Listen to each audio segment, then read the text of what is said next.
I'd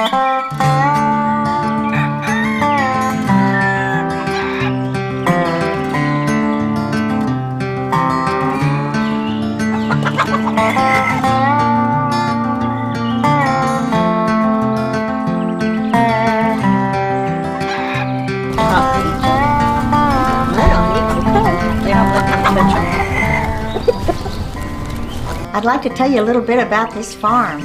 Mr. and Mrs. Kruger, his name was Fredric, her name was Fredrica, and they lived in Dessau, Germany. There had been a lot of political and economic persecution going on back in the 1860s, and Mr. Kruger ran a store.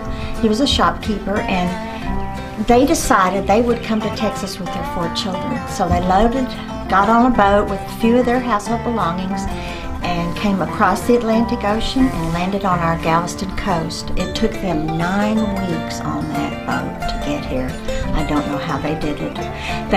Papa went and bought a wagon and a mule and a milk cow, and they loaded everything in a wagon, and they came on up here to Central Texas to start a new life. The kitchen is out away from the house because they were so afraid of fire.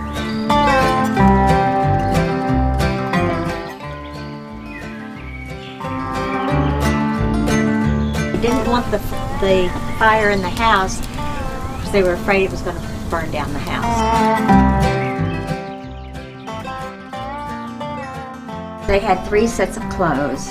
One for Sunday best, they wore on Sundays, and they'd come home after church and put them away, and then they'd have 1 set of clothes on them and then 1 set of clothes out ready for the wash. After they got out of all the dirties, they wring the clothes out, W-R-I-N-G.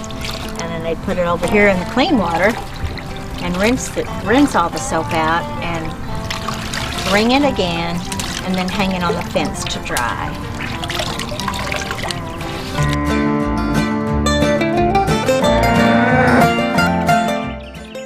They were great recyclers. They even, when their clothes would finally fall apart from passing them down to children, they would make rugs out of the rags, and they called them rag rugs, and that's what we have here on the floors. Went to school at the Evangelical Lutheran Church, is where they went to church. It was a 1-room, 1 teacher, all 8 grades, 1 through 8 were in the same room. After 8th grade, that was it. You graduated, and that was the end of school. You didn't play except on Sundays. After church, the children were allowed to play, read, relax. The rest of the Monday through Saturday, they worked. And it took every one of them working to be able to survive.